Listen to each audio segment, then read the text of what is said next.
What is going on, everybody? My name is Nasta and welcome to a trading tip video, because today I'm gonna be talking about bidding wars. But before we get into the video though, boys, it would be very much appreciated if you guys could leave a like on this video. 500 likes would be absolutely awesome, and obviously you will be entered into the 50,000 coin giveaway on either the Xbox or the PlayStation. As always, all you gotta do is drop a like on the video and leave a random comment in the comment section down below, because I have to pick a winner in the comment section. I'm not gonna be doing any questions today, just a random comment in the comment section and drop a like. And yeah, let's get into the video. So today we're gonna be talking about bidding wars. And bidding wars is something completely different than mass bidding, because it completely contradicts it. With bidding wars, you're trying to win a bid on one player, and with mass bidding, you are basically mass bidding on lots of players and trying to win those. But yeah, let's just get right into it, because I have a couple of tips for you how to win more bidding wars. And the first rule, or the first tip, is when to go out and trade and do bidding wars. Because well, let's be honest, is it easier to win bidding wars when lots of players are online, or when less players are online? Obviously when less players are online, and that is during the late night or the early mornings, and pretty much that is when I trade as well, because I really don't have time during the day. I'm going to university, and you guys all know that already. But yeah, the first tip is the time of the day. The early mornings or the late nights are the best times to basically trade and bid on players. Then we have the popularity of the players, and this completely contradicts the mass bidding. Because with mass bidding, I always told you to trade with popular players, and that is simply because I want my players to sell quickly. With bidding wars, you just win one player, and it doesn't matter if he sells quickly or not.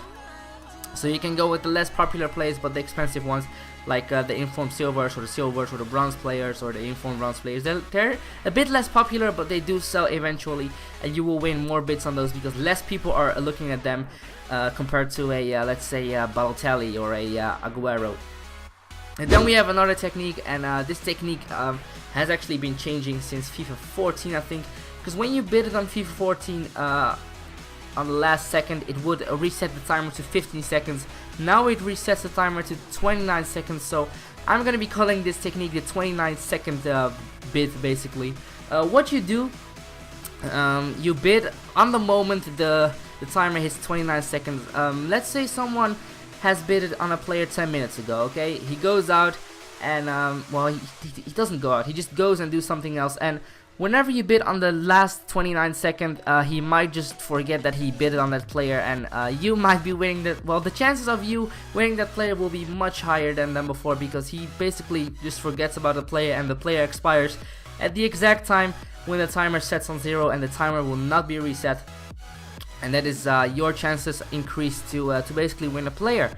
Then I have another tip for you, which is if you go into a bidding war, never bid before the final minute, because it's better to have your coins on you and to bid than basically waste your coins on a bid, and you have to wait more than a couple of minutes, and there's not a great deal on the market, and you cannot buy it because you don't have enough coins.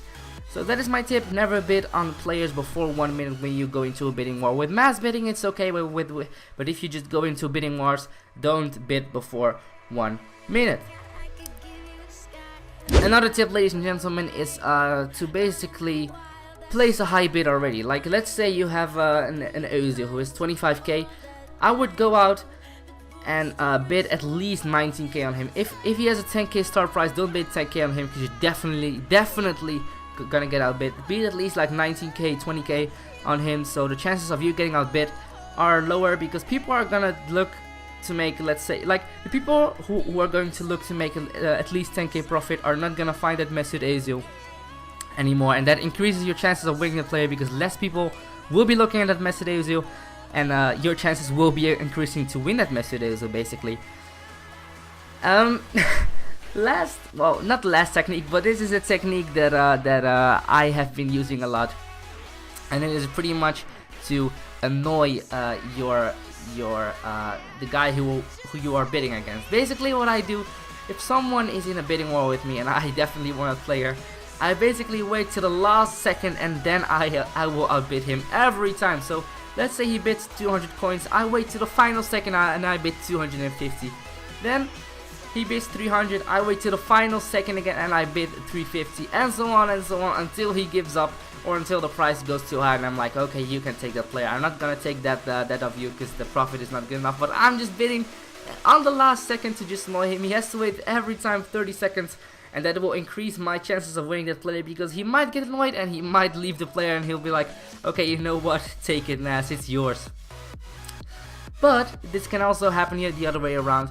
Basically, he can outbid you every time in the last second, and that annoyed me. So basically what I do then to contradict that is I simulate a bidding war. I basically overbid myself every 2 seconds, every time, like for 5 times. So I basically go 1 or 2 bids higher every 2 seconds to simulate a bidding war, to basically let him think that other people are bidding on this card as well. And because of that, he might think, you know what, there are so many people bidding on this card, I'm not gonna be wasting my time on this, I'm just gonna leave the card, and that might let him off and give you the card and give you the profit and give you the swag and give you the coins pretty much. But yeah, basically those are my tips for bidding wars, ladies and gentlemen. This is how I increase my own chances of bidding on players and winning the players actually.